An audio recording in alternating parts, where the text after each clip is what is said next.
Here's what you need to know about Hurricane Florence. It is shaping up to deliver disaster for days to the Carolina coast, and its latest projected path is now forcing a fourth state to declare a state of emergency. Georgia now joining North and South Carolina and Virginia. Florence is now expected to pause right at North Carolina's coast, shift south, and pose even greater danger. Tonight, Governor Roy Cooper has declared a state of emergency as Tropical Storm Florence is forecast to strengthen as it heads toward our coast. This is going to be a storm that's going to be a very large one, far larger than we've seen in perhaps decades. Comes in from the hurricane, and actually a violent amount of water comes in and destroying homes, and it can take lives easily. So that's the key, is not being there when this storm surge comes in. Officials are warning of dangerous storm surges in coastal areas. Heavy rain is expected to cause significant flooding.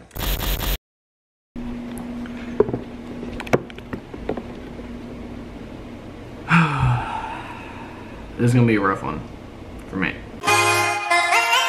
Woke up and just felt right. Phone blown like a... Holy crap, I've not talked to a dang camera in a long time. So hey, how's it going? My name is Joey Fuchs. I'm making this video to kind of recap what's been going on in my life the past 2 months. I was gonna make this a little bit different, like see about where I've been, why I haven't been on YouTube, and all that sorts of stuff, but this is going to be a video about Hurricane Florence. And if you pay attention to the news or have a life or anything, you knew Hurricane Florence just hit North Carolina pretty hard. I do live directly in its path to where it just was about a little over a month ago. This video is going to be my experience throughout the whole entire thing 1 month later. It is going to get a little bit serious. It definitely is something that a lot of people don't go through. I am filming this after, and I kind of struggle throughout the entire video because it's hard to explain. Like, there's no real explanation of telling you the feeling and what actually happened going through it. So, like I said, it's gonna get serious. It's interesting content, to be honest. It's stuff you see in movies. But alright, hope you guys enjoy. I'll see you after. August 31st, 2018. Hurricane Florence, a Category 4 hurricane aimed straight at my house in Wilmington. This was a Category 4 hurricane, and it had planned to sit right on our coast for 3 days, 72 hours. My room, when everyone was hearing about this hurricane, hearing how awful it was going to be, everyone in the city left. My roommate and I did not evacuate. We decided to stay in our apartment. It's a metal or a steel frame building. We're on the 3rd story, so we figured we'd be fine. We're in a high elevated part of the town. But in our complex, it was the 2 of us. So the night before it hit, it was pitch black. Him and I were just sitting on our porch, just waiting to see what happens. Thankfully, the closer and closer the hurricane got to our coast, it slowed down and it turned into a Category 2. But when it hit landfall, it was a Category 1, which we could not be more thankful for, although it did sit on top of us for 3 days. So at the apartment, we were completely fine with the hurricane. We lost power for about 6 days. It wasn't until I went to check on my house in Hampstead, which is where my mother, my stepdad, and our 3 dogs live. When we got there, the hurricane had just passed, but we were still getting rain. Like I said, I was completely fine with the hurricane. We had some power outages, trees down, everything was like okay. There was flooding everywhere, but it went down in Wilmington pretty quick just because we have places for the water to go. Wilmington and Hampstead is about 30 minutes away. We took my roommate's truck up to my house in Hampstead, and there was about 2 feet of standing water in my neighborhood, or in my driveway. The water was still rising because the Cape Fear River, which runs right behind my house, we literally have a boat access to the creek which leads to the Cape Fear River. It was still rising and rising and rising. So 3 days after we went to the house, my mom was sending me pictures of the water rising, and they were planning to stay, and I told them, I was like, you guys need to get out of here, and it was when it was just a foot. 3 days later, the water started coming inside of the house. At that time, my roommate and I got to the house before my mother, and I was sitting there right where the water started to, it's kind of, the way the neighborhood is, it's kind of hilly. So we'd going through the neighborhood, everything's fine, looks regular. Then it dips down, it gets deep, and then it comes back up. And my house is the like fourth house to where the hill is. So right about here, this is the first house. This is where the water starts. My house was like up in here. I was sitting right there where the water started, just staring at my house, and my mom, I turned around and saw my mom walking up, and I walked up to her. And then when we were like, right when we walked up to each other, she threw her shoes down and started crying. And that was the hardest thing I've ever gone through in my life. There is no real feeling, I don't know how to express it, about seeing your home where, like, this is your house, this is your home, this is where your family is, this is where you're at Christmas, Thanksgiving, everything, this is your home. Everything you own is in that house.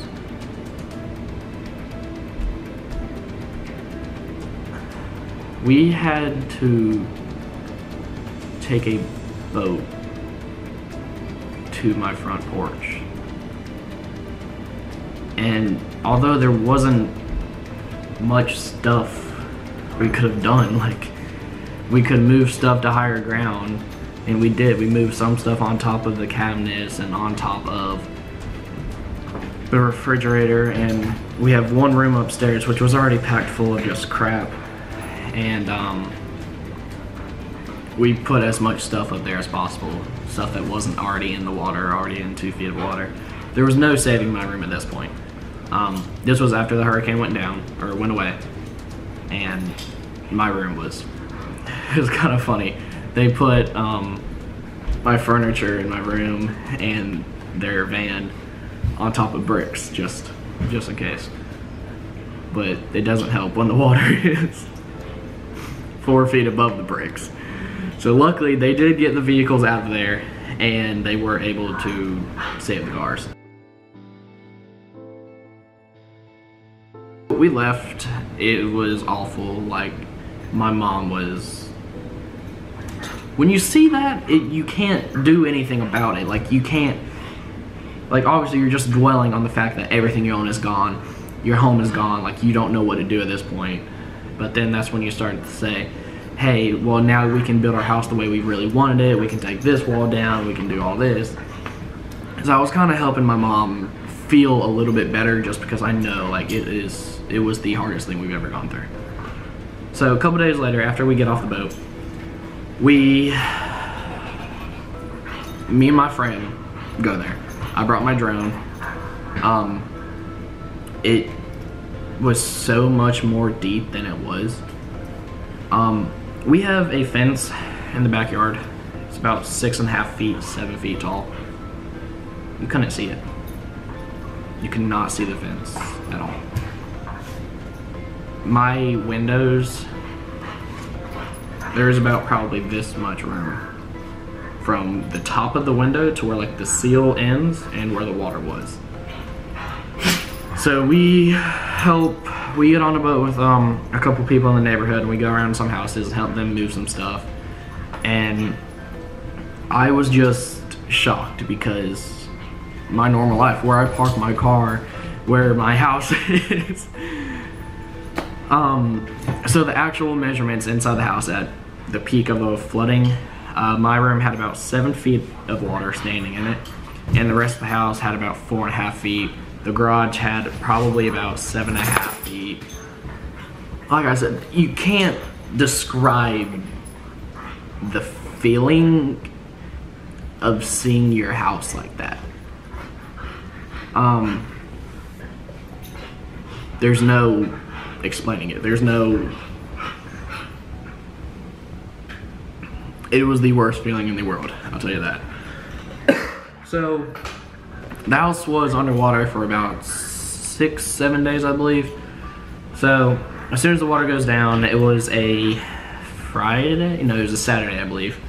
We all go to the house and start evaluating what happened and what we have to throw away. So, after we go in the house, we see where the water was. We see inside the house, it looked like a tornado was inside the house, because where the water lifted everything up, when it went down, it rearranged everything, threw everything everywhere.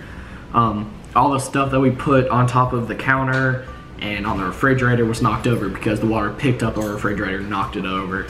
So we lost a lot of stuff. Our leather couch had mold all over it. It was the most disgusting thing, and the stink inside of that house was awful. So basically, the first thing I did when I walked in, I poked the wall, and my finger went right through it because it was so waterlogged and it was just so frail. I don't know if that's the right word, but it was awful. So then, everything in our house is kind of older stuff, just because my mom is, I won't say a hoarder, she's a collector. We have a bunch of old stuff. We have my great-grandmother's piano, leather couches, recliners, everything, like all of our furniture. So the piano before the flood was already extremely heavy, but when it was soaked in water, you could not even lift it. Like, it's insane. Just water soaked everything is so heavy that we could not even get out the door. So this part was fun. The demolition of the house was fun because you got to destroy everything. The piano, there was no way of getting it out. So I took a hammer and I was just beating the crap out of it. So we literally, every piece of furniture we had to break down into really small parts, and we just threw it out in the front yard. The first day we were really only able to get the living room and a couple parts out of each room. So everyone was stacking up their house in the front yard, and just the trash was kind of insane, because when you're doing that, you really feel, or you really see how much crap you have. So I think to get the entire house emptied out of all of our stuff, completely empty, drywall. The thing with the drywall is, so the water was 4 feet high, 4.5. They recommend to take the drywall up to 2 feet higher. So we had to take 6.5 feet of drywall down, and I can't remember who said it, but they said that they might not sell drywall in 6.5 feet. So we went all the way up to 8 foot, so we can just put one slab of drywall up when we rebuild it. So my room, all the way to the ceiling, we took the drywall out and everything. All the insulation, everything. Ripped up the floors, all the counters were gone. Every toilet, every shower, every piece of appliance, every wall, every piece of insulation, every door, everything in the house had to go because it was soaked. And the water from the hurricane was disgusting. It had all sorts of different types of diseases in it, We had a crawfish in our backyard. There was fish, eel, snakes, obviously spiders, everything in the ground comes up when it floods, which makes it 10 times more gross, and the stink was awful. But that was after we got everything out of the house. The only way to describe what the house looks like is a new house when you first build it, because all there is are the boards. Driving down the road, it was actually kind of insane because there is literally a no wake sign posted in our neighborhood. So usually, you know how it says like slow kids at play. Yeah, it says no wake, and that's also a thing that they say in the ocean or in the intercoastal when there can't be waves. They say no wake. That was in my neighborhood. It was insane driving down the road because you would just see everyone's homes just in the front yard, all in different pieces, all destroyed. We have been very blessed with this situation because everyone has offered to help, and we've had so much help throughout all of this, whether it's our friends helping clear out the houses. I've had a bunch of friends come and help me.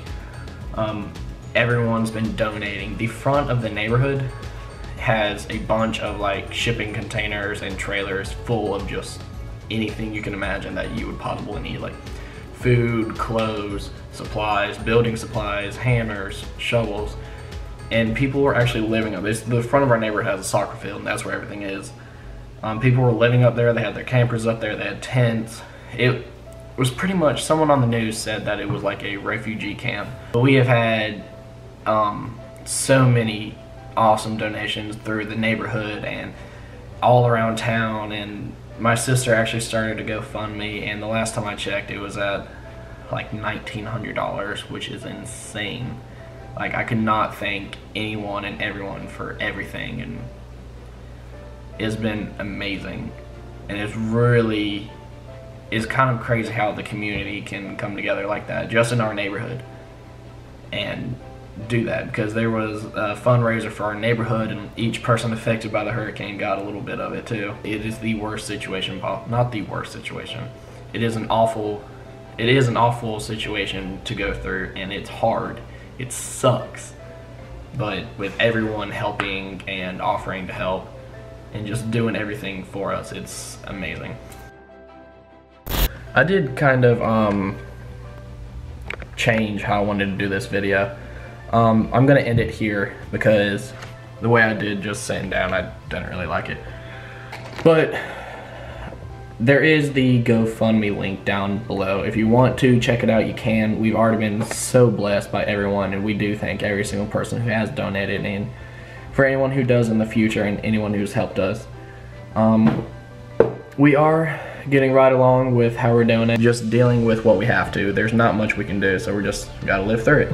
We do all have good attitudes towards it, and we are making it out just fine. I did want to make this video to like kind of, mainly for me, for in the future to see what we really went through and how we all reacted. So yeah, I think that's going to be it for me. I will upload a video maybe soon, like more serious, not serious, like a real video. I'm not sure yet. I don't really know what I want to do, but I'll be gone for a little while. So yeah, thank you guys so much for watching. I hope you enjoyed. I'll see you, I don't know when. Later. Yeah, I like to keep it mellow. I smoke and keep it mellow. I